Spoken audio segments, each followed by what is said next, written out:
கண்டிப்பா நீ பட்ட கஷ்டமும் உன்னோட முயற்சியும் வீணாக நான் விட மாட்டேன்.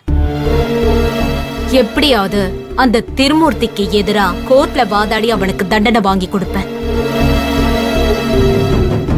அவனுக்கு பின்னாடி யாரு இருக்காங்கன்னு கண்டிப்பா நான் கண்டுபிடிப்பேன். என் மேல நீங்க வச்சிருக்க நம்பிக்கையை காப்பாத்துவேன்னு சொல்லிட்டு போலான்னு தான் வந்தேன். எனக்கு உங்க மேல அசைக்க முடியாத நம்பிக்கை இருக்குது மேடம். அது மட்டும் இல்ல, உண்மை நம்ம பக்கம் இருக்குது.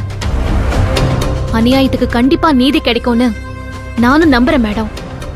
சத்யா, ஆனந்தியால தான் அந்த திருமூர்த்தி உள்ள இருக்கான். அவனுக்கு எதிரா ஆனந்தி கோர்ட்ல சாட்சி சொல்ல வேண்டி வருமா? கண்டிப்பா வரும். இன்னைக்கு ஆனந்தி அவனுக்கு எதிரா கோர்ட்ல சாட்சியா வர வைக்கலான்னு தான் நினைச்சேன். ஆனா முதல்ல அவனோட வாதம் என்னவா இருக்கும்ன்றத நான் தெரிஞ்சுக்கணும். அவனுக்கு பின்னாடி இருந்து யாரெல்லாம் உதவி செய்யறாங்கன்னு நான் கண்டுபிடிக்கணும்.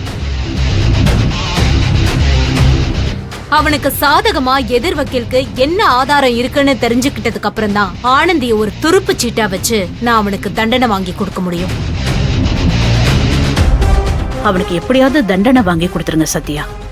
ஏன்னா ஒருவேளை அவன் வெளியில வந்தானா நிச்சயமா ஆனந்திய பழிவாங்க முயற்சி பண்ணுவான். அவனால ஆனந்திக்கு ஏதாவது ஆபத்து வந்துருமோன்னு பயமா இருக்கேன். கவலைப்படாதீங்க மனு, அந்த விஷயத்துல நானும் கேர்ஃபுல்லா தான் இருக்கேன். எக்காரணத்து கொண்டும் ஆனந்திக்கு அந்த திருமூர்த்தியால எந்த ஆபத்தும் வராது, வரவும் விட மாட்டேன். அதுக்காக தான் ஆனந்தி இந்த பிரச்சனையில ரொம்ப இன்வால்வ் பண்ண வேண்டான்னு இன்னைக்கு கோர்ட்டுக்கு கூட நான் அவளை வர சொல்லல. உங்க பயம் எனக்கு புரியுது மனு. ஆனா எனக்கு பயம் இல்ல மேடம். தப்பு பண்றவனை பார்த்து நான் எதுக்கு பயப்படணும்? என் அன்போட உயிரை பறிக்க நினைச்சவன் அந்த அயோக்கியன். அவனுக்கு தண்டனை கிடைக்கிறதுக்காக நான் எது வேணாலும் செய்வேன். கொஞ்சம் விட்டிருந்தா கூட என் அன்போட உயிரே போயிருக்கும். அதுக்கான தண்டனை அந்த அயோக்கியனுக்கு கிடைச்சி ஆகணும்.